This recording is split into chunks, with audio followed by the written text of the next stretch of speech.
சம்பவத்துக்கு முதல் நாள் அவருடைய வீட்டுக்கு வந்ததா சொல்லப்படக்கூடிய மர்ம நபர்கள் தொடர்பாகவும் தகவல்கள் வெளியாகி இருக்கு.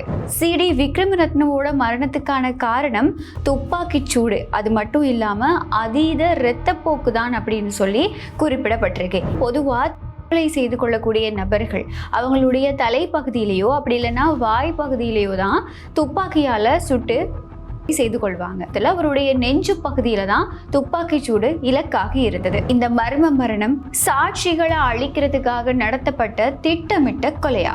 இலங்கையின் முதற்தர சுற்றுலா தலம் ரீச்சாவின் மாபெரும் உணவு திருவிழா ஆகஸ்ட் மாதம் 7, 8, 9 மற்றும் 10 தேதிகளில் மாலை 6 மணி முதல் 10 மணி வரை இன்றைய டிக்கெட்டுகளை பெற்றுக் கொள்ளுங்கள்.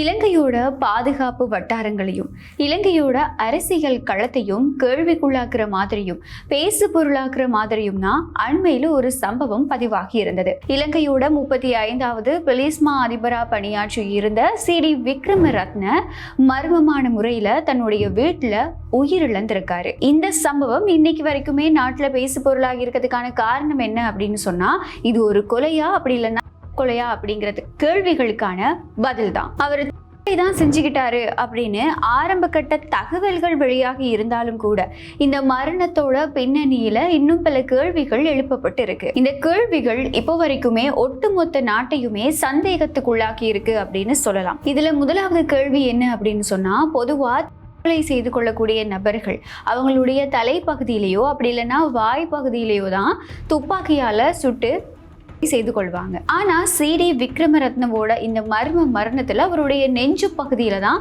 துப்பாக்கி சூடு இலக்காக இருந்தது. ஒரு நபர் தனக்குத்தானே எப்படி நெஞ்சில சுட்டு உயிரிழக்க முடியும் அப்படிங்கிற கேள்வியும் இன்னைக்கு நாள்ல எழுப்பப்பட்டு வருது. அதை தாண்டி இரண்டாவது கேள்வி என்ன அப்படின்னா, செய்து கொள்ளக்கூடிய மனநிலையில இருக்கக்கூடிய ஒரு நபர் அன்னைக்கு நாள்ல காலையில நடைபயிற்சி செய்யறதுக்காக எதுக்கு தயாராகி இருக்கணும், அப்படி நடைபயிற்சி செஞ்சு கொள்ள போறதுக்கு அப்புறமா அவருக்கு ஏன் செய்து கொள்ளணும் அப்படிங்கிற ஒரு எண்ணம் வரணும் அப்படிங்கிற கேள்விகளும் இந்த மர்ம மரணத்துல பல சந்தேகங்களை உருவாக்கி இருக்கு. எது எப்படி இருந்தாலும் கூட இந்த மரணம் தொடர்பான, அதாவது சிடி விக்ரமரத்னவுடைய மர்ம மரணம் தொடர்பான முதற்கட்ட பிரேத அறிக்கை, அதாவது முழுமையான அறிக்கை கிடையாது, அவருடைய பிரேத பரிசோதனையோட முதற்கட்ட அறிக்கை இப்போ வெளியாகி இருக்கு. அதுல என்ன சொல்லப்பட்டிருக்கு அப்படிங்கிற விடயத்தை பார்க்கலாம்.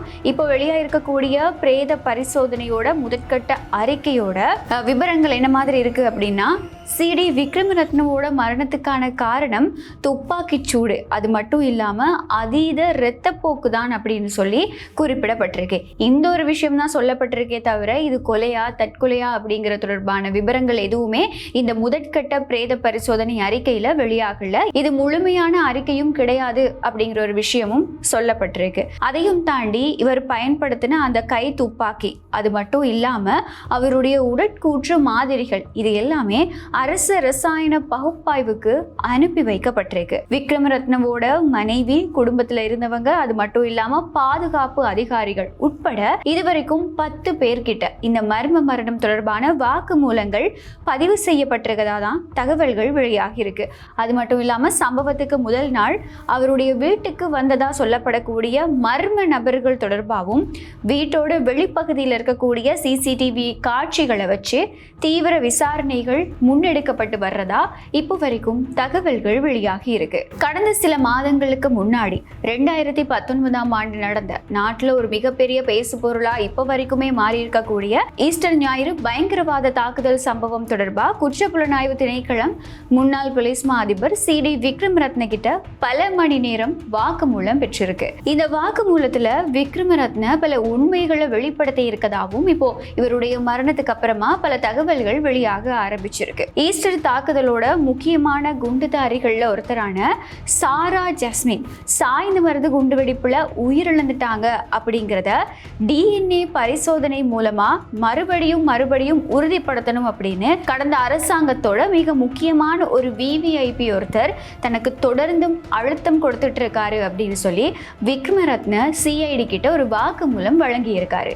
சாரா ஜாஸ்மின் உயிரிழந்தது ஆரம்பத்துல உறுதிப்படுத்தப்படாத நிலையில விக்ரமரத்ன போலீஸ் மா அதிபராக இருந்த காலப்பகுதியில தான் 3வது DNA பரிசோதனை செய்யப்பட்டு சாரா ஜஸ்மின் உயிரிழந்திருக்கதா அவசரமா உறுதி செய்யப்படுது. இந்த ரகசியங்களை முன்னாள் போலீஸ் மா அதிபர் CD விக்ரமரத்ன வெளியில சொல்லிடுவாரோ அப்படிங்கிற பயத்துல அவருக்கு அரசியல் ரீதியா ஏதாவது அச்சுறுத்தல்கள் இருந்ததா, அப்படி இல்லைன்னா தன்னோட மகனோட திருமண உறவுல ஏற்பட்ட விரிசல் காரணமா தான் அவருக்கு ஒரு மன உளைச்சல் ஏற்பட்டு அவர் இந்த மாதிரி ஒரு விபரீத முடிவை எடுத்துக்கிட்டாரா அப்படின்னு சொல்லி பல கோணங்கள்ல இப்போ விசாரணைகள் தீவிரப்படுத்தப்பட்டு வருது. இந்த எல்லாத்தையுமே தாண்டி இப்போ வெளியா இருக்கக்கூடிய மிக முக்கியமான தகவல் என்ன அப்படின்னு சொன்னா, CD விக்ரமரத்ன 2023ஆம் ஆண்டு மார்ச் மாதம் 6ஆம் தேதியே ஓய்வு பெற வேண்டிய ஒரு போலீஸ் மா அதிபரா இருந்திருக்காரு. ஆனா ரணில் விக்ரமசிங்க ஜனாதிபதியா இருந்த காலத்துல எந்தவித தகுதியுமே இல்லாம அவருக்கு 3 தடவை அடுத்தடுத்து பணி நீட்டிப்புகள் வழங்கப்பட்டிருக்கு. விக்ரமரத்னவை எதுக்காக தொடர்ந்தும் பதவியில வச்சிருக்கணும், அவரை பதவியில வச்சிருக்கிறதுக்காக பின்னாடி இருந்து செயற்பட்ட அந்த மறைகரம் யாரு அப்படிங்கிற தொடர்பாகவும் இப்போ விசாரணைகள் ஆரம்பிக்கப்பட்டிருக்கு. அவருக்கு பணி நீட்டிப்பு வழங்கிய முக்கிய புள்ளிகள் யாரு அப்படிங்கிறதையும் தேடுறதுக்கான விசாரணைகள் தீவிரப்படுத்தப்பட்டிருக்கு. ஒட்டு மொத்தத்துல ஈஸ்டர் ஞாயிறு பயங்கரவாத தாக்குதலோட பல முக்கியமான ரகசியங்களை தனக்குள்ளேயே புதைச்சி வச்சுக்கிட்டு இருந்து முன்னாள் போலீஸ் மா அதிபர் இந்த மாதிரி ஒரு விபரீத முடிவை எடுத்தாரா, அப்படி இல்லைன்னா இந்த மர்ம மரணம் சாட்சிகளை அழிக்கிறதுக்காக நடத்தப்பட்ட திட்டமிட்ட கொலையா? இந்த கேள்விகளுக்கான பதில் என்ன அப்படிங்கிறது ரசாயன பகுப்பாய்வு மூலமாகவும் அவருடைய வீட்டுக்கு வெளியில இருக்கக்கூடிய CCTV காட்சிகள் மூலமாகவும் வெகு விரைவில் தெரிய வரும் அப்படிங்கிறத நம்ம எதிர்பார்க்கலாம். விசாரணைகளோட முடிவுல என்ன பதில் கிடைக்க போகுது, இந்த விசாரணைகள் ஒழுங்கான முறையில நடத்தப்படுமா, அப்படி இல்லைன்னா இதுக்கு முன்னாடியே உயிரிழந்திருந்த கபில சந்திரசேனவோட மரணம் இப்போ வரைக்குமே மர்மமா இருக்கிற மாதிரி இவருடைய மரணமும் மர்மமாவே இருக்குமா அப்படிங்கிற பல கேள்விகள் இப்போ எழுப்பப்பட்டு வருது. இதுக்கான பதில்கள் வெகு விரைவில் கிடைக்கும் அப்படின்னு எதிர்பார்க்கலாம். இந்த சம்பவங்கள் தொடர்பா இப்போ வெளியா இருக்கக்கூடிய தகவல்கள் தொடர்பா உங்களுடைய கருத்துக்கள் என்ன அப்படிங்கிறத கமெண்ட்ல சொல்ல மறக்காதீங்க. மறுபடியும் இன்னொரு வீடியோல சந்திக்கலாம். இலங்கையின் முதற்தர சுற்றுலா தலம் ரீச்சாவின் மாபெரும் உணவு திருவிழா ஆகஸ்ட் மாதம் 7, 8, 9 மற்றும் 10ஆம் தேதிகளில் மாலை 6 மணி முதல் 10 மணி வரை. இன்றே டிக்கெட்டுகளை பெற்றுக் கொள்ளுங்கள்.